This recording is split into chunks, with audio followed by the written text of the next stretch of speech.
నమస్తే. మనము విద్యారణ్య స్వామి వారు రాసినటువంటి వేదాంత పంచదశని శ్రవణం చేస్తూ ఉన్నాము. తర్వాత ముఖ్యంగా చెప్పింది ఏంటంటే ఆ మహానుభావుడు ఆయన దాదాపు అన్ని ఉపనిషత్తులు శంకరాచార్య గారు రాసినటువంటి ఉపనిషత్తుల అన్ని భాష్యాలు చదివి ఆయన అనుభవానికి తెచ్చుకున్నారు. ఆ తర్వాత యోగ వాసిష్టమైన తర్వాత అన్ని గ్రంథాలు దాదాపు ఈ పుస్తకాన్ని రాసింది 800 సంవత్సరాలకు ముందర. తర్వాత ఇంకొక ఆ మహానుభావుడు మనకు అందించిన గొప్ప విషయం ఏంటంటే ఆయన మొట్టమొదటిలోనే ఆయన ఏమీ సన్యాసాశ్రమం స్వీకరించలేదు. ఆయన బుక్కరాయల వాళ్ళ ఆస్థానంలో మంత్రిగా ఉన్నారు. కాబట్టి ఆయనకి భౌతికంగా ఉన్న విషయాలు, భగవతత్వానికి విషయాలు, అన్ని విషయాలు ఆయన అవగాహన చెంది మనం కన్ఫ్యూజన్ లేకుండా అసలు సత్యం ఏంటి, ఏంటి మన ఇబ్బంది పెడుతుంది అనేటువంటి విషయాలన్నీ కూడా ఆ మహానుభావుడు ఈ పుస్తకంలో రాశారు. వీటిని ప్రకరణ గ్రంథం అంటారు. ప్రకరణ గ్రంథం అంటే ఏంటి అంటే ఓన్లీ ఒక సిద్ధాంతమే చెప్పరు. సిద్ధాంతంతో పాటు మనం ఎలా ప్రాక్టీస్ చేయాలి, ప్రాక్టీస్ చేసిన తర్వాత మనకు వస్తున్నటువంటి అనుభవం ఏంటి అనే విషయాన్ని మొత్తం కూలంకుషంగా రాశారు. దీంట్లో చెప్పినవి ముఖ్యంగా 3 చాప్టర్స్ రాశారు. ఆ 3 చాప్టర్స్ ఏంటి? ఫస్ట్ చాప్టర్ వచ్చి వివేక పంచకం అన్నారు. వివేక పంచకంలో మొట్టమొదటి ఏం చెప్పారు ఆయన? సత్ అంటే ఏంటి? పరమాత్మతత్వం ఉండడం అన్నారు. ఉన్నది అంటే ఏంటి? ఎలా ఉన్నది, ఎప్పుడున్నది, ఎక్కడున్నది, ఎప్పుడు వచ్చింది, ఇవన్నీ కూడా రిఫరెన్స్లు వస్తాయి. ఆయన అవేమీ చెప్పాల, ఉండడం అంతే. ఉండడం పరమాత్మతత్వం. దానికి సంబంధించి ఆయన ఏం చెప్పారు? ఎలా తెలుసుకోవాలి అంటే నీ వివేకాన్ని ఉపయోగించే నువ్వు గ్రహించుకో. అది ఎలా వ్యక్తమైనట్టుగా కనపడుతున్నది అంటే అవ్యక్తంగా ఉన్నదే పరమాత్మతత్వం. కానీ వ్యక్తమైనట్టుగా కనపడుతున్నది ఏ రకంగా కనపడుతున్నది? ఒక 5 విధాలు చెప్పారు. ఫస్ట్ది వచ్చి తత్వ వివేకం అన్నారు. రెండోది వచ్చేమో పంచభూత వివేకం అన్నారు. మూడోది వచ్చేమో పంచకోశ వివేకం అన్నారు. నాలుగోది వచ్చేమో ద్వైత వివేకం అన్నారు.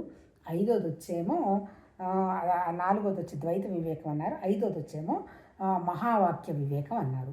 అంటే ఆల్మోస్ట్ అలా ఆయన చెప్పిందంతా ఉపనిషత్తుల్లో గ్రహించింది ఆయన అనుభవంలోకి తెచ్చుకున్నదే చెప్పారు. తర్వాత ఎంతసేపు మహానుభావులకు కనపడ్డా, ఎవరికి కనపడ్డా, మనకి కనపడుతున్నా 5 విషయాలు మనకు కనపడుతున్నాయి. అంతే కదా. ఇక్కడ నేను కూర్చునున్నాను. ఎక్కడ కూర్చున్నాను? భూమి మీద కూర్చొనున్నాను. భూమి మీద ఏం కూర్చొనుంది? నా ప్రాణంతో కూడినటువంటి నా శరీరం కూర్చొనుంది. కూర్చున్నటువంటి శరీరం ఏం మాట్లాడుతుంది?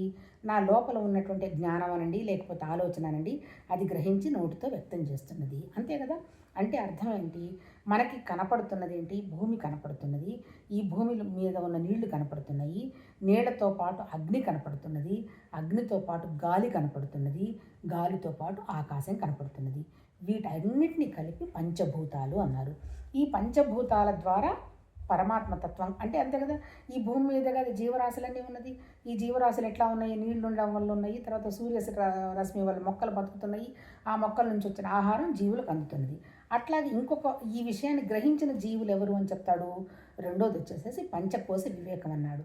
పంచకోశ వివేకం ఏంటి? అన్ని జీవులకు ఉన్నది పంచకోశాలు ఉన్నాయి. అంటే కదా ప్రతి జీవికి ప్రాణం ఉన్నది, ఆహారం తీసుకుంటుంది, నీళ్లు తాగుతుంది, తర్వాత సృష్టి చేస్తుంది, రెస్ట్ తీసుకుంటుంది, అంటే నిద్రపోతుంది.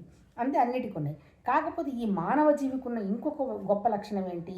ఈ జీవికి ఆ జీవులన్నిట్లో లేని ఇంకొక గొప్ప విషయము, ఒక వరమైన విషయము, తర్వాత బాధ పెట్టే విషయం కూడా ఒకటి ఉంది. మన మనస్సు ఉంది. అంతే కదా. అందుకని ఏం చెప్పాడు ఆయన? ఈ పంచకోశాలన్నీ కూడా ఈ పరమాత్మతత్వం, ఈ పంచభూతాల నుంచే ఈ పంచకోశాలు కూడా వ్యక్తమయ్యాయి. ఇవి కాక ఈ జీవత్వానికి ఈ మనసు అనేటువంటిది ఒకటి ఉంది. అందుకని ఈ మనసు అనేటువంటి జ్ఞానంతో విషయాన్ని గ్రహించటం, ఎప్పుడైతే అది గ్రహించడం జరుగుతుందో ఉండేదంతా ఆనందం అంటాడు. అంటే ఇక్కడ చెప్పింది ఏంటి? పరమాత్మతత్వం ఉన్నది. అది నిరాకారం, నిర్గుణం, నిరంజనం, నిశ్చలం, ఆ తర్వాత అచలం, అంటే ఏం కదలికలు బదలికలు ఏమీ లేనటువంటి ఒక అవ్యక్తంగా ఉన్నటువంటి శక్తి ఒకటి వ్యక్తమైంది. ఆ వ్యక్తమైన శక్తి ఎవరికి తెలుసు? మన జ్ఞానానికి మాత్రమే తెలుసు. అంతే కదా. లోపల శక్తి ఉంది, లోపల ఆకలి ఉంది, బయట పదార్థం ఉంది. లోపల పదార్థం ఎంత ఉన్నా లోపల ఆకలి లేనిదే తినలేం కదా. అంటే ఏంటి? వాళ్ళ మేధాశక్తికి అనుగుణంగా పాపం వాళ్ళు ఇవన్నీ గ్రహించి పంచభూతాలకు సంబంధించిన విషయమంతా గ్రహించి తర్వాత వాళ్ళు ఎంతసేపటికి వాళ్ళు చేసిన పరిశోధన ఏమంటారంటే మన మనసు మీద పరిశోధన చేశారు. ఎవరు? మన పూర్వీకులు అనండి, మన ఋషులు అనండి, లేకపోతే మన జ్ఞానులు అనండి, లేదా ఎవరైనా వాళ్ళకు మన భారతదేశం వాళ్ళే అవ్వక్కర్లా. అన్ని దేశాల్లో అందరూ మనుషులే, అందరికీ ఉన్నది జ్ఞానమే. ఎవరి జ్ఞానాన్ని ఏ విధంగా ఉపయోగించి చేశారో అది చేశారు. కాకపోతే వెస్ట్ అంటే ఏంటి, గ్రీసు కూడా, అంటే గ్రీస్ అంటే ఇటలీలో కూడా చాలా విచారణ జరిగింది దీని మీద, తర్వాత ఈజిప్ట్లో జరిగింది. కాకపోతే ఏంటంటే వెస్ట్రన్ ఫిలాసఫీకి భారతదేశ ఫిలాసఫీకి ఒకటే తేడా ఉంది.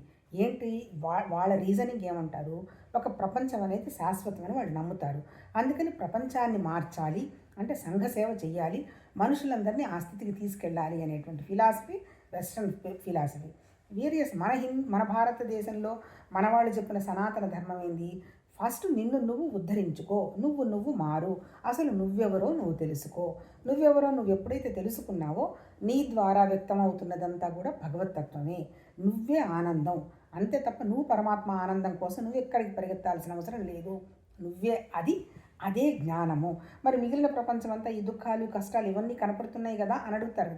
చూడు వాటిని, కేవలం ఏంటి చూడు, అంతే తప్ప వాటిని మనసుకు తెచ్చుకోవాకు. ఇదంతా ఒక నాటకం నడుస్తుంది. పరమాత్మ తత్వం తప్ప కనపడుతున్నదంతా కూడా ఒక నాటకం. ఈ నాటకంలో నువ్వు ఉండు అంతవరకే తప్ప నాటకాన్ని నువ్వు సత్యం అని నువ్వు అనుకోవాకు. సత్యం నాటకం కాదు, ఉన్నది ఒకటే తత్వం, అది ఏకత్వం, ఏమి కదలడం మెదలడం లేని తత్వం, అది నువ్వేను. అది నువ్వు ఎక్కడున్నావు, లోపల పరమాత్మ ప్రత్యేగాత్మ అన్నీ కలిపి నువ్వు లోపలున్నావు. కాకపోతే నిన్ను దాన్ని వేరు చేస్తున్నది ఒకటి ఉన్నది, అది ఏంటి, ఆ ముడి శరీరం. అంటే శరీరం అనేటువంటి ముడిని నాది అనుకుంటూ, ప్రాణం నాది అంటూ, మనస్సు నాది అంటూ, ఇంద్రియాలు నావి అనుకుంటూ ఇంతసేపటికి నువ్వేం చేస్తున్నావు, అసలు విషయం అంటే పరమాత్మ తత్వంతో వచ్చినటువంటి విషయాన్ని మర్చిపోయి ఈ శరీరాన్ని ఒక ముడిలాగా వేసుకొని కూర్చున్నావు అంటారు. నిన్న మాకు సంబంధించిన మంచిగా నిన్న కార్తీక మాసం ఎండ్, ఆ తర్వాత మా బంధువులది కూడా ఒక షష్ఠి పూర్తి వెళ్ళడం జరిగితే వండర్ఫుల్గా సిద్ధాంతాలన్నీ పాటించడం జరిగింది. అందులో ముఖ్యంగా ఏం చేశారు, ఈశ్వరునితోటి జపాలు చేశారు. జపాలు తర్వాత ఇంకొకటి ఏంటి, ఈ జపాల్లో కూడా మనందరం అర్థం చేసుకుంటున్నామో లేదో నాకు తెలియదు కానీ 108 మంత్రాలు ఉపయోగిస్తారు. అసలు ఏంటి 108 ప్రాముఖ్యత?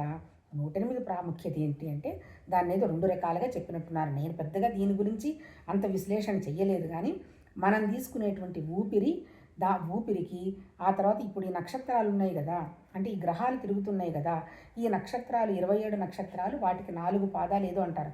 నాకు అసలు ఏమీ తెలియదు నాకు, కానీ ఊరికనే ఇన్ఫర్మేషన్ కోసం అది తెలుస్తాయి. వాటిని విభజించిన తర్వాత వాటికి 108 వస్తుంది కాబట్టి వాటికి జపము అన్నారు. ఆ తర్వాత ఇంకోటి ఏంటి, ఇప్పుడు అంటే ఏంటి, అల్టిమేట్గా వాళ్ళు ఏం చెప్పారు, తర్వాత హోమాలు జరిగాయి. హోమాల్లో జరిగిన తర్వాత వాళ్ళు ఏం చేశారు, ఫస్ట్ ఒక దర్భని ముడేసి అది కట్టారన్నమాట, నడువుకి కట్టి అందులో ఏం మాట్లాడారు, మంత్రం చెప్పేటప్పుడు మమ ఇదం స్వహ అన్నారు.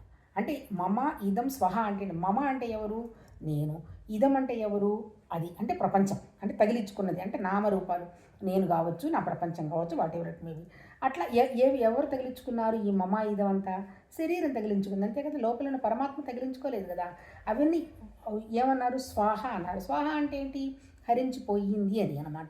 ఇప్పుడు మానవాళ్ళు కూడా చాలామంది అంటున్నారు, ముడులు అంటారు, గ్రంథులు అంటారు, ఇవన్నీ అంటారు. అంటే ఏంటి, మనమేంటి ఆ భగవతత్వాన్ని దూరం చేసేసుకొని ఈ శరీరమైన నాది, ఈ శరీరంతో వచ్చినటువంటి సంతోషాలు అవన్నీ కూడా సత్యం అనుకొని ఈ ముడులన్నీ వేసుకొని ఉన్నాము అని చెప్పారు.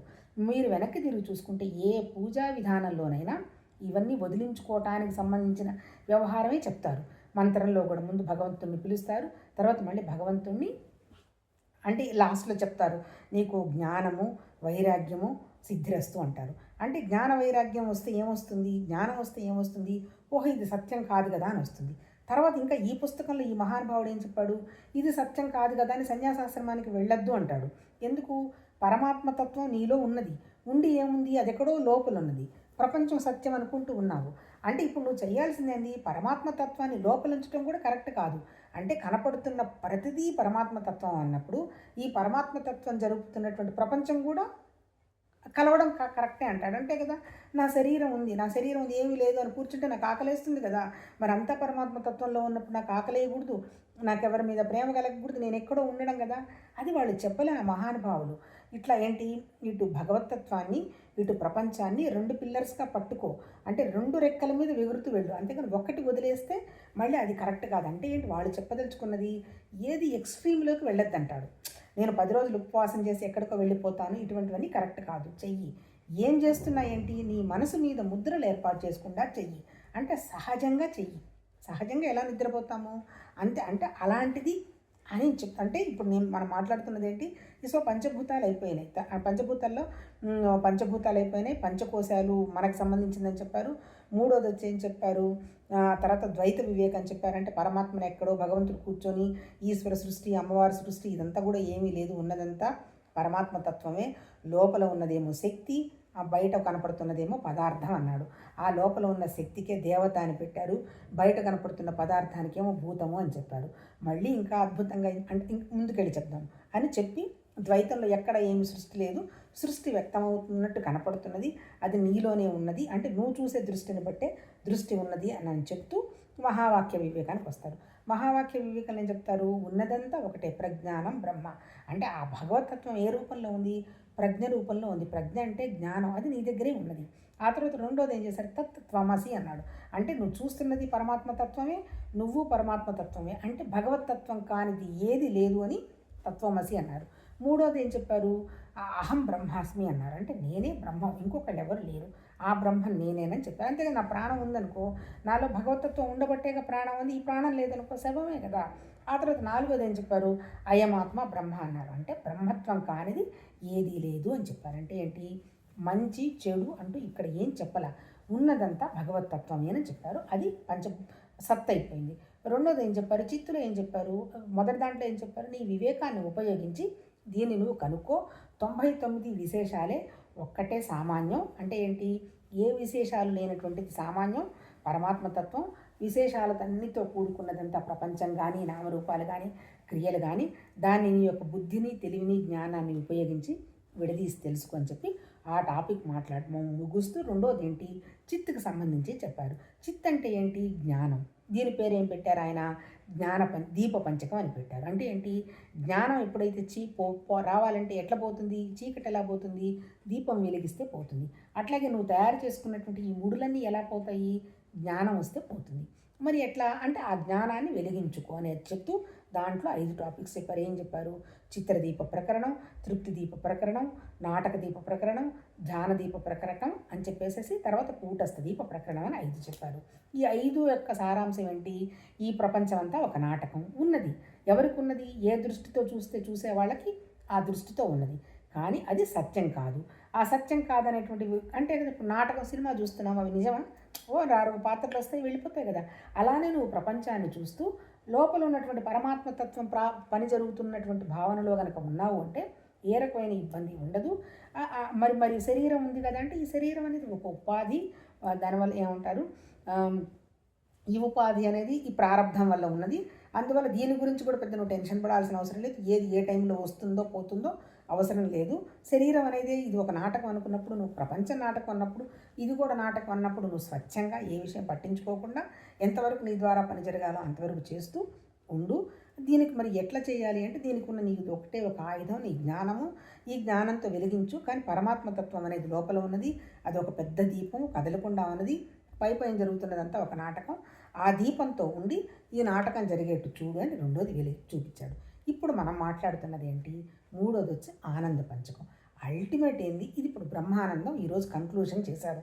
అందువల్ల ఆ 2 విషయాలు కూడా విషయం అవగాహన మాట్లాడుకుంటున్నట్టు ఉంటుంది, అర్థం చేసుకుంటాము అనేటువంటి విధానంతో అది ఆ శ్రవణం చేసి చెప్పుకోవడం జరిగింది. ఈ బ్రహ్మానందంలో ఏం చెప్పారు, అల్టిమేట్గా చెప్పింది ఏది చెప్పినా ఆ మహానుభావులకు అందింది పంచభూతాలు, పంచకోశాలు. ఈ 2 ఉండి మన మనసు పడుతున్నటువంటి బాధలో నుంచి, మన ఆలోచనలలో నుంచి మనల్ని ఎలా బయటకు తీయాలి అని వాళ్ళు పాపం సాధన చేసి, ఎవరు ఏ విధంగా చేస్తే అందుబాటులోకి ఉంటుంది అనే తత్వంతో వాళ్ళు పాపం రూపొందించడం జరిగింది.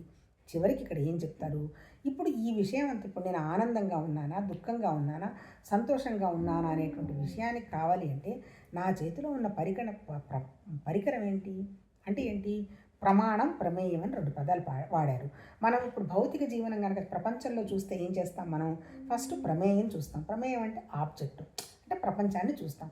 చూసిన తర్వాత మన మనసులో దాని మీద నిర్ధారణ చేస్తాం, వీళ్ళు మంచివాళ్ళు, వీళ్ళు చెడ్డవాళ్ళు, వీళ్ళు గొప్పవాళ్ళు, వీళ్ళు భాగ్యవంతులు, వీళ్ళు బాగా చేస్తున్నారు, బాగా చేయటం లేదు అని. కానీ వేరియస్ భగవతత్వానికి వస్తే దీనికి ఉల్టా చేయమంటాడు. ఎట్లా చేస్తాడు? ఉల్టా ఎట్లా చేస్తాడు? ముందు మనలో ఉన్నది ప్రమాణం కదా, ఆ ప్రమాణం బయట ప్రమేయంతో సంబంధం లేదు. ముందు మనలో ఉన్నది జ్ఞానం. ఆ జ్ఞాన దృష్టికి అనుగుణంగా ప్రపంచాన్ని చూడమంటాడు. ఏంటి ఆ జ్ఞానం? లోపల ఉన్న నేను అనేటువంటి జ్ఞానం. నేనంటే ఎవరు? ఆ భగవతత్వం. ఆ జ్ఞానం అంటాడు. మళ్ళీ చివరికి 4-5 పదాలు వాడాడు మొత్తం ఈ టోటల్ బ్రహ్మానందం టాపిక్లో. ఏం మాట్లాడాడు? చిత్తం అన్నాడు, కొన్నిసార్లు బుద్ధి అన్నాడు లాస్ట్ టాపిక్స్లో. ఇప్పుడు అంతకుముందు ఒక రోజు మనస్సు అన్నాడు. ఈరోజు ఏంటి? చిత్తం శుద్ధి అని మాట్లాడారు. అసలు ఏంటి మనసు, బుద్ధి, చిత్తం? ఈ 4 అంటే ఏంటి? మోస్ట్ దాన్ని ఏమంటారు? ఆత్మ అనే పదం ఎంత కన్ఫ్యూజనో, ఎన్ని చోట్ల ఎక్కడెక్కడెక్కడో వాడతారు. ఈ ఆత్మ కూడా ఒక్కొక్క చోట ఒక్కొక్క అర్థం వచ్చేట్టు వాడతారు. ఎట్లా అర్థం వాడతారు? ఒక చోట ఏంటి? అసలు ఇది శరీరం వచ్చి భూతాత్మ. ఒక పదార్థం నా కంటెదురుగా ఉన్నది, అది భూతాత్మ. నా ప్రాణం ఉన్నది జీవాత్మ. ఆ తర్వాత జీవాత్మ అంటే శరీరం అనుకుందాం. ఆ తర్వాత ప్రాణంతో కూడింది ప్రాణాత్మ. తర్వాత ఇంద్రియాలు ఉన్నాయి, ఇంద్రియాత్మ. లోపల నాకు జ్ఞానం ఉంది, విజ్ఞానాత్మ.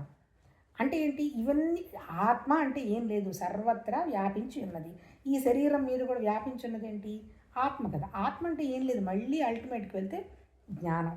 నేను అనే జ్ఞానం ఉంటే కదా నేను అనే జ్ఞానం అంటే ఏంటి? ఇప్పటివరకు ఏమనుకుంటున్నాను? నాది నాది నాది అనుకుంటున్నాను కదా. ఈ నాది జ్ఞానం వరకే లిమిట్ అయ్యి ఉన్నాం. ఈ నాది జ్ఞానంలో నుంచి దాటడం కోసమే ఈ మహానుభావులు నీ దగ్గర ఉన్నటువంటి ఒకే ఒక పరికరం ఏంటి? మనస్సు అన్నాడు. మళ్ళీ ఈరోజు ఏం పదం వాడుతున్నాడు ఈ బ్రహ్మానందంలో? చిత్తం అంటున్నాడు. అంటే చిత్తం అంటే ఏంటి? ప్రమాణం, నీ జ్ఞానం. అంటే ఏంటి? ఈ ఆలోచనలన్నీ మన జ్ఞానంలో రికార్డ్ అయ్యి ఉన్నాయి అంటున్నాడు. అంతే కదా. ఇప్పుడు కొంతమందికి ఒక పూజ చేస్తారు, విపరీతమైన ఆనందం పొందుతారు. ఆ పూజలో ఏం చెప్పారు? ఆ పూజలో వాడిన పరికరాలు ఏంటి అంటే, ఒక్కొక్కసారి మనం అవగాహన చేసుకుంటుంటే ఎంత ఆనందంగా ఉంటుందో. ఏం వాడారు? పంచపాత్ర అంటారు. పంచపాత్ర అంటే ఏంటి? పంచభూతాలతో తయారైందో, పంచపూసాలతో తయారైందో ఒక పాత్ర. దాంట్లో ఉద్ధరిణి అంటారు. ఉద్ధరేణ ఆత్మని అంటే ఏంటి? ఉద్ధరిణి అంటే ఉద్ధరించుకునేది. నిన్ను ఉద్ధరించుకోవాలంటే ఏంటి? దీన్ని నువ్వు గ్రహిస్తే కదా ఉద్ధరించుకుంటావు. ఊరికి నేను నీళ్లు తీసుకెళ్ళి దేవుడి మీద పోసేస్తే నీకు అర్థమైపోతుందా? కాదు. తర్వాత దీపారాధన చేయమన్నాడు. చెయ్యంగా ఎందుకు చేస్తున్నాం ఈ దీపారాధన అని ఆలోచన ఒక్కసారన్నా రావాలి కదా. దీపారాధన అంటే నూనె పోసేసి ఒత్తి వెలిగించేసి దీపారాధన రోజు అయిపోతే మనం ఎక్కడికో వెళ్ళిపోతామా? వెళ్ళము. కార్తీక మాసంలో ఒక దీపం వెలిగించినంత అత్రాన మనొచ్చి పోలీస్ వర్గానికి ఎత్తుకొని పోతుందా? వెళ్ళదు. కనీసం అది మొదలు పెడితేనన్నా నీ విచక్షణ, నీ తెలివితేటలు ఉపయోగించి ఎందుకు చేస్తున్నావు అనే విషయం గ్రహిస్తావని ఆ మహానుభావులు కొన్ని వేల సంవత్సరాలు రాసిన పాపం ఉపనిషత్తుల్లో వాళ్ళు గ్రహణకి తెచ్చుకొని అట్లీస్ట్ అందరూ మొదలు పెట్టాలని. ఎవరికైనా ఉండేది ఏంటి? జ్ఞానం వచ్చిన తర్వాత ఆలోచించేది ఏంటి అంటే, నాలాగనే అందరూ ఉండాలని ఆలోచిస్తారు తప్ప అవతల వాళ్ళు చెడ్డగా ఉండాలని ఏ మహాపురుషులు కానీ జ్ఞానులు కానీ ఆలోచించలేం. అందుకని అందరికీ అందాలనే ఉద్దేశంతో అట్లీస్ట్ కనీసం మొదలన్న పెడతారు అనేటువంటి ఉద్దేశంతో మొదలుపెట్టారు. మీరు ఏ పూజా విధానం అన్నా పరిశీలించండి. ఈసారి కూర్చున్నప్పుడు భూమికి పూజ చేస్తారు, పంచభూతాలు అంతే కదా. ఇప్పుడు ఇల్లు కట్టేటప్పుడు ఎవరికి మనం పూజ చేస్తున్నాం? మనము భూమికే కదా. భూమికి దేంతో పూజ చేస్తారు? శుద్ధి చేస్తారు నీళ్లతోటి. ఆ తర్వాత ఈ దీపారాధన అగ్నితో చేస్తారు, తర్వాత వాయువుతో చేస్తారు, అగరవత్తులు వెలిగిస్తారు, తర్వాత లాస్ట్లో శబ్దం గంట కొడతారు. పంచభూతాలు ఏ పూజన్నా తీసుకోండి, పంచభూతాలతోటి మన మనసుని లింక్ చేస్తారు. పంచకోశాలతో తయారైంది శరీరం. మీరు ఏ వస్తువు ఉంటుంది? శరీరం భూమి. ఆ తర్వాత దానికి కదిలే లక్షణం ఉంటుంది కాబట్టి కదా గుండ్రంగానే అరగాన తయారైంది. అగ్నితో సాగదీస్తే కదా దానికి ఆకారం వచ్చింది. ఆ తర్వాత అంటే కింద పడేస్తే శబ్దం వస్తుంది. అంటే ఏంటి? ఏది తీసుకున్న చెట్టు చూడండి, చామ చూడండి, జంతువు చూడండి, తర్వాత ఆర్టికల్ చూడండి, పంచభూతాలే ఉంటాయి. కానీ ఈ పంచభూతాలని, పంచకోశాలని కనిపెట్టే శక్తి పరమాత్మ తత్వంలో ఇచ్చింది ఒక బుద్ధిజీవి మనిషి ఒక్కడే. మిగిలినవి తెలియదు. అవన్నీ కూడా ఇన్స్టింక్ట్ అంటారు. ఇప్పుడు ఒక జంతువు ఉంటుంది, దానికి ఆ టైం వస్తే ఆకలి వస్తే పాపం ఏదైనా తింటుంది. దానికి నాకు అది తీసుకునే ఒకే ఆహారమే కదా ఏ జంతువు తీసుకున్నా. ఎందుకు? దానికి బుద్ధి లేదు కదా. ఆకలేస్తుంది, ఆకలి తీర్చుకుంటుంది. అలాగే శరీరానికి ఆకలేస్తుంది, శరీరం ఆకలి తీర్చుకుంటుంది. అంతే తప్ప ఇది మంచి ఇది చెడ అనేటువంటి విచక్షణ పాపం దానికి తెలియదు. ఒకే ఒక విచక్షణ ఉన్నది. మనం కూడా అంతే. జీవత్వం ఉన్నది ఎవరు? మనిషికే. ఎందుకు? మనిషికి పెట్టింది ఈ 4 కదా. 4 అంటే ఏంటి? దానికి ఒక్కొక్కళ్ళు ఏమో 4 అన్నారు, ఒకళ్ళు 5 అన్నారు. ఏంటి సాధనా చతుష్టయం 4 అని కొంతమంది అన్నారు. కొంతమంది ఏమో అంతఃకరణ అన్నారు. కొంతమంది ఏమో అంతఃకరణ చతుష్టయం అన్నారు. అంతఃకరణ చతుష్టయం అంటే ఏంటి అంటే ఆ మనస్సు, బుద్ధి, చిత్తం, అహంకారం 4తో పాటు ఆ పదం వాడారు కాబట్టి 5 అన్నారు. ఒరిజినల్గా ఉన్నదేంటి 4. ఏంటవి?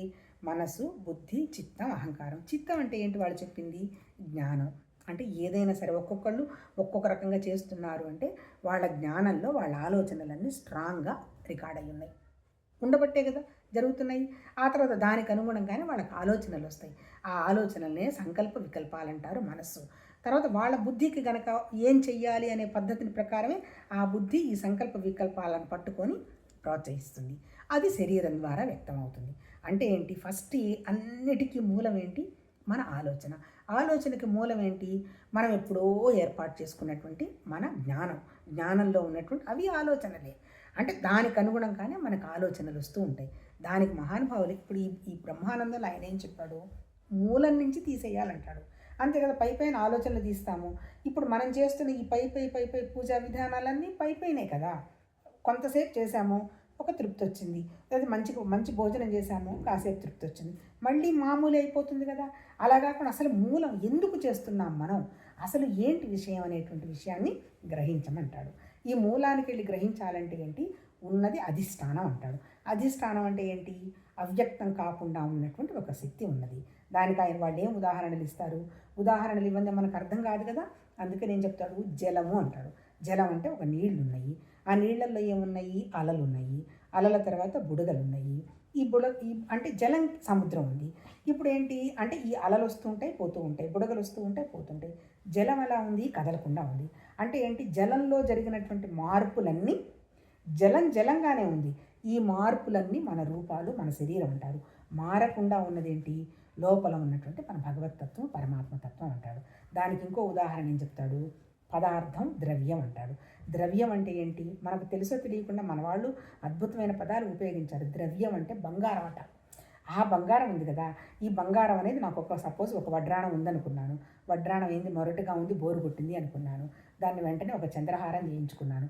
అది కూడా నాకు బోరు కొట్టింది. తర్వాత మంచి గాజులు చేయించుకున్నాను. అవి కూడా బోరు కొట్టాయి. తర్వాత రకరకాల చెవుదిద్దులు చూసుకున్నాను. కానీ ద్రవ్యం ఏంటి? ద్రవ్యం ఒక్కటే, కానీ ఇన్ని రూపాలు ధరించింది అంటాడు. అంటే ఇప్పుడు మనం ఆ వాళ్ళు చెప్పదలుచుకుంది ఏంటి? ఉన్నటువంటి ఒకే ఒకటువంటి భగవతత్వం ఇన్ని మన రూపాలుగా తయారు చేసింది. అంటే ఏంటి? మనకు కనపడుతున్నటువంటి అన్ని రూపాలు పరమాత్మ తత్వంలో భాగమే. ప్రపంచమంతా కూడా పరమాత్మే, సపరేట్ ఏం లేదు. అందుకే నేను చెప్తున్నాడు, నువ్వు దాన్ని సపరేట్గా చూడవాకు. చెయ్యాల్సిన పనంతా నీ ద్వారా జరిగేట్టు చూడు. కాకపోతే లోపల ఉన్నది ఆ నేను అనేటువంటి భగవతత్వం. ఇందాక చెప్పాడు కదా, ఇన్ని ఆత్మలు చెప్పాడు కదా ఇందాక. ఇప్పుడు ఇంకోటి ఏంటి? అదేంటి? ప్రసన్నాత్మ అంటాడు. ప్రసన్నాత్మ, ముఖ్యాత్మ, తర్వాత బ్రహ్మాత్మ, తర్వాత పరమాత్మ. అంటే ఉన్నదంతా ఒకటే. కాకపోతే నువ్వు దేన్ని మనసులో పెట్టుకొని చూస్తే ఆ ఆత్మ నీ సీన్లోకి వచ్చింది. నేను ఇప్పుడు నా ఆలోచన ఎక్కడి నుంచి వస్తుంది? నువ్వు ఎక్కడ ఏది నువ్వు పెట్టుకుంటే నీకు వచ్చే ఆలోచన అక్కడ నిలబడ్డది అర్థం. అంటే ఆలోచనలు వచ్చేది శరీరానికే కదా. నిన్న ఒక ఫంక్షన్కి వెళ్ళేసి వచ్చాను, ఆ ఫంక్షన్ ఇలా అయింది, అలా అయింది, దాని గురించి విశ్లేషణ చేశాను అనుకో, నా మనసు ఎక్కడుంది? ఆ ఫంక్షన్ మీద ఉన్నది. ఇప్పుడు నేను చెప్తున్నాను అనుకోండి, నా మనసు ఎక్కడుంది? ఎక్కడో నా మనసు ఉంటే చేయలేదుగా. అది విన్నాను కాబట్టి ఇది మాట్లాడుకుంటే బాగుంటుంది, శ్రవణం చేసుకుంటే మాట్లాడితే బాగుంటుంది అని చెప్తున్నాను. అంటే అల్టిమేట్ ఏంది? నీ మనస్సుని దేని మీద నువ్వు నిలబెడితే దాని మీదే ఉంటుంది. దానికి వాళ్ళ మహానుభావులు ఏం చెప్పారు? అందుకే ద్రవ్యం అన్నాడు కదా. ద్రవ్యం అంటే ఆ పరమాత్మతత్వం ఇక్కడే ఉంది. అందుకని వాళ్ళు ఏం చెప్పారు? ఈ అనవసరపు విషయాల మీద ఎందుకు నిలబెడతావు? ఈ 99 విశేషాలే కదా, ఇవి వస్తాయి పోతాయి. నీ ఒక బుర్రను అప్లై చేసి చూసుకో. వస్తాయి పోతాయి అనేటువంటి విషయం మీద ఎక్కువ టెన్షన్ పెట్టకు. పోకుండా ఉన్నది అనేటువంటి దాని మీద టెన్షన్ పెట్టు. ఇప్పుడు ఏంటి?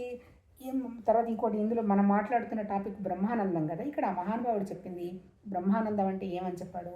బ్రహ్మానందం అంటే నేను చేస్తున్నాను అనే పదం గనక లేకుండా గనక చెయ్యగలిగితే ఉన్నటువంటి ఆనందం ఇంకా ఎందులో రాదు అంటాడు. అంటే మనకి ఇప్పుడు టెన్షన్ అంతా ఏంటి? నాది అనేది టెన్షన్. నాది లేదు, నీది లేదు, భగవతత్వం వెళ్ళిపోతుంది అనేటువంటి భావనలో గనక ఉండగలిగితే అది బ్రహ్మానందం అంటాడు. మరి ఇది అంటే ఏంటి? ఇక్కడ ప్రమాణం ఎవరు ఆ బ్రహ్మానందానికి? ఇప్పుడు నేను లోపలే మాట్లాడుకున్నాను, నాకు కొన్ని థాట్స్ వచ్చాయి, నాకు అనవసరపు విషయాలు థాట్స్ కూడా వచ్చాయి, కానీ నేను అవి ఎక్స్ప్రెస్ చేయలేను. లోపల నేనే మాట్లాడుకున్నాను. అది ఏం మాట్లాడుకున్నాను? మంచిగా మాట్లాడి నన్ను లోపలికి తీసుకెళ్ళి ఆనందంగా ఉంచే విషయాలు లోపల నేను ఆలోచించి మాట్లాడుకున్నానా, లేకపోతే నన్ను ఇబ్బంది పెట్టే విషయాలు మాట్లాడుకున్నానా అనేదానికి ప్రమాణం ఎవరు? నేనే. ఊళ్ళో వాళ్ళు ఎవరు ప్రమాణం కాదు. కానీ బయట మనం ఏం చేస్తాము, ఈ లోపల మాట్లాడుకున్న మంచి భావాలు అయితే పర్వాలేదు, లోపల ఇంకేదన్నా కూడా మాట్లాడుకున్నాం అనుకో, అది మనం భాష రూపంలో వ్యక్తం చేస్తాం. కమ్యూనికేషన్ శబ్దం అది అంటే ఏంటి, మన నోట్లో లోపల నుంచి వచ్చే ఆలోచనలు కొన్ని చెప్పచ్చు, కొన్ని చెప్పకూడదు అనుకున్నవి లోపల పడి ఉంటాయి. చెప్పచ్చు, చెప్పాలి అనుకున్నవి బయట బయట మాట్లాడేస్తాం, అంతే కదా. అంటే ఏంటి, అల్టిమేట్ ఎవరు, ప్రమాణం ఎవరు, నేనే. అందుకని నేనే మాట్లాడుకున్నాను, నేనే అనుభవంలోకి తెచ్చుకున్నాను, నేనే చేస్తున్నాను. కాకపోతే ఈ నేను నాది కాదు. నాది అని వచ్చిందంటే ఏంటి, రూపం వచ్చేస్తుంది. అంటే వాళ్ళు చెప్పేది ఏంటి, రూపాలకు అతీతంగా ఉండడం లోపల ఉండేటువంటి జ్ఞానం, అంటే పరమాత్మతత్వం అనుకోగలిగితే అది భగవతత్వం. ఇది లేదు నాది అనుకున్నానంటే నాదికి అనుగుణంగానే నాకు ఐడియాలు వస్తాయి. నాది, నా భర్త, నా పిల్లలు, వాళ్ళు కష్టపడ్డారు, వీళ్ళు సుఖంగా ఉన్నారు, వీళ్ళు మంచివాళ్ళు, వాళ్ళు మంచివాళ్ళు, ఇవేగా ఇంకా నాకు అంతకంటే ఈ నాదికి ఇంతకంటే ఏముంది. అదే మొదటి ముడి. నిన్న మనం హోమం జరిగిందని చెప్పాను కదా, వాళ్ళు చేసిన ఫస్ట్ పని కూడా అదే. ఈ ఫస్ట్ ముడిని దర్భతో కట్టేసి, దర్భ అంటే ఏంటి, రకరకాల అంటే ఏంటి, చిన్న చిన్న చిన్న కనపడి గడ్డి లాంటి వాటితో ముడేసుకొని కూర్చున్నాం. మళ్ళీ వాటిని తీసేసే శక్తి కూడా పరమాత్మతత్వం మనకే ఇచ్చాడు. ఎలా ఇచ్చాడు, నీ దృష్టి మార్చుకో, నీ దృష్టిని పరమాత్మతత్వంగా చూడు, అంతా బ్రహ్మానందమేనే చెప్పాడు, ఇంకా వేరే ఆయన ఏం చెప్పలే. అంటే ఎట్లా చేయాలంటే, ఇన్నాళ్ళు తీవ్రంగా ఇది తయారు చేసుకొని కూర్చున్నావు కదా, ఇప్పుడు చేసింది ఏంటి, చిన్న చిన్నగా దీంట్లో నుంచి జారిపోతూ దాని మీద దృష్టి పెడుతూ ఉండు. ఇక్కడ మళ్ళీ అవస్థాత్రయమే చెప్తాడు ఆయన. ఎంత చెప్పిన అందరికీ తెలిసింది 3 స్థితులే కదా, 3 స్థితులు 3 గుణాలు అంతే కదా. సత్వగుణానికి అనుగుణంగా ఆలోచన స్వప్నంలో ఉంటుంది. అట్లాగే రజోగుణానికి ఆలోచనగా కదలిక, మన భౌతిక దేహం. అట్లాగే లోపల మళ్ళీ మన తమో గుణానికి అనుగుణంగా అజ్ఞానం, నిద్ర. ఈ 3 స్థితులు ఉన్నాయి. ఈ 3 స్థితుల్లో ఏంటి, ఈ 3 స్థితుల్లో కూడా ఉన్నది పరమాత్మతత్వం అనేటువంటి స్థితిలో కనుక ఉండగలిగితే, నిద్ర లేచిన తర్వాత కూడా నిద్రపోయే స్థితిలో ఉంటాం.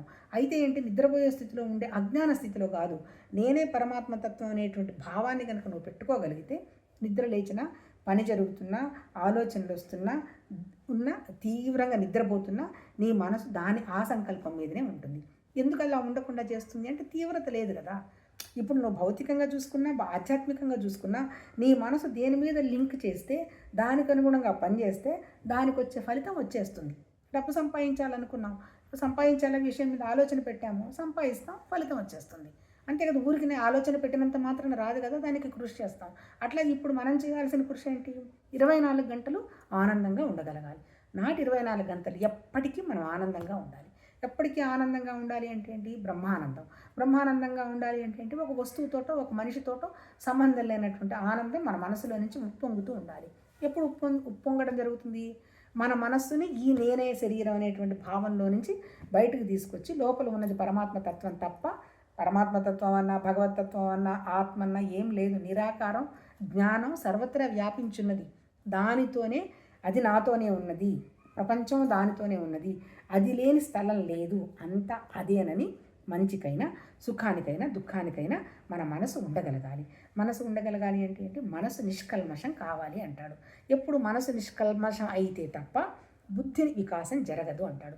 ఏంటి మనసు నిష్కల్మషం కావడం అంటే, మనసుకు పట్టిన మరకలేంటి, నిష్కల్మషం కాకపోవడం అంటే ఏంటి, 99 సత్యం అని తగిలించుకొని దీన్ని వెనక్కి తోసేసాం. అంతకంటే ఇక్కడ పాపపుణ్యాలు కూడా ఏం చెప్పాలా వాళ్ళు. నిజంగా మనసు కనుక నిష్కల్మషం అయితే అసలు అది మంచి చేయాలి చెడ్డ చేయాలి కూడా లేదంటాడు. ఇంకా నీ బుద్ధికి మంచి చెడు లేనప్పుడు ఇంక నువ్వు చేసేది ఏముంటుంది, నువ్వే అది అనేటువంటి భావంతో నువ్వు ఉండగలిగినప్పుడు, నువ్వు ప్రత్యేకంగా చేసి నువ్వు పొందేది పోగొట్టుకునేది ఏముంటుంది, అది బ్రహ్మానంద స్థితి అంటాడు.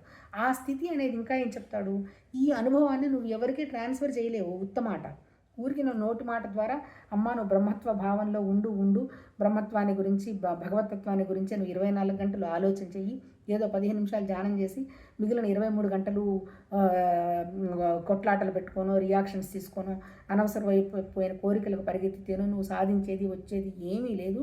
అన్ని విషయాలు ఎంత సత్యమని నువ్వు గొడవకు పరిగెత్తి ప్రయత్నం చేస్తున్నావో అవన్నీ సత్యం కాదు, ఇదే సత్యమని 24 గంటలు దీనితో పెట్టుకున్నప్పుడు నీ మనసుకు వచ్చేటువంటి అనుభవం నీకే తెలుస్తుంది తప్ప వేరే వాళ్ళకి నువ్వు ట్రాన్స్ఫర్ చేయలేవు అంటాడు. అంతే కదా. నాకున్నది నేను 24 గంటలు వింటున్నానో వినడం లేదు, దాని గురించి భావం చేస్తున్నాను, ఆ ఫీల్లో ఉండగలుగుతుందా, ఫీల్ అంటాడు దానికి. ఫీల్ అంటే ఏంటి, లోపల మన భావం అన్నమాట. భావం ఎప్పుడు భగవతత్వ భావంలో ఉండేటువంటి భావం ఉండడాన్ని ఫీల్ అంటారు. ఆ ఫీల్ నువ్వు కనీసం రోజులో 2 నిమిషాలు 3 నిమిషాలు ఆ నిశ్శబ్ద స్థితిని నువ్వు అబ్జర్వ్ చేసినా ఆ అనుభవం నీకు వచ్చింది కాబట్టి ఇలా ఉంటే బాగుంటుంది అనేటువంటి స్థితికి నువ్వు వస్తావు. అందుకని కనీసం ప్రయత్నం చేయండి మొదట్లో. కనీసం ఒక 2 నిమిషాలో, 3 నిమిషాలో, 5 నిమిషాలైనా ఏ ఆలోచన అబ్బా కానీ నీ మనసుకి ఈ ఈ యొక్క పై విషయాల ఆలోచన, విశేషాలు, కోరికలు లేని స్థితిలో నువ్వు కొంతసేపన్నా ఉండగలిగితే అది పూర్తిగా ఉండడానికి నువ్వు ప్రయత్నం చేస్తావు. ఈ ప్రయత్నం కూడా ఎవరి ప్రయత్నం వాళ్ళదే. ఒకళ్ళ అనుభవాలు ఒకళ్ళకి ట్రాన్స్ఫర్ చేయలేవు. కాకపోతే మన అనుభవం అనేది మనకే తెలుస్తుంది. అప్పుడు నీ నెత్తి మీద ఎటువంటి కష్టాలు సుఖాలు వచ్చినా నువ్వేమి తొణకవు. కష్టాలు వచ్చినా నువ్వు పెద్ద పట్టించుకోవు, సుఖాలు వచ్చినా పెద్దగా నువ్వేమి దాని గురించి గర్వపడవు.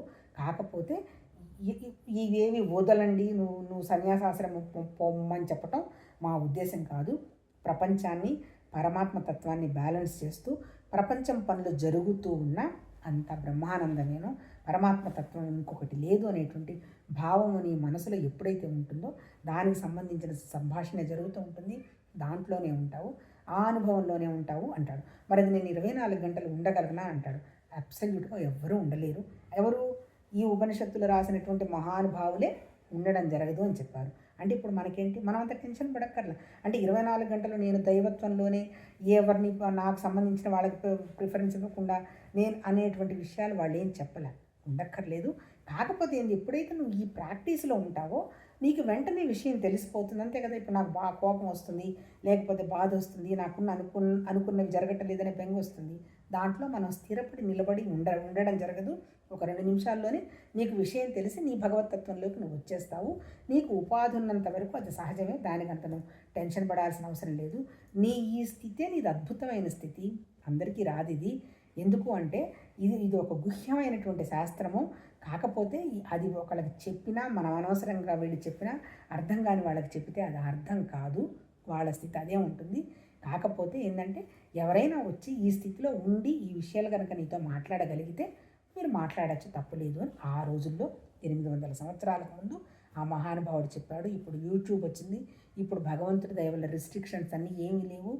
ఏది నేర్చుకోవాలన్నా, ఏది గ్రహించాలన్నా మనకి ఎంతో భగవంతుడు అవకాశం ఇచ్చాడు.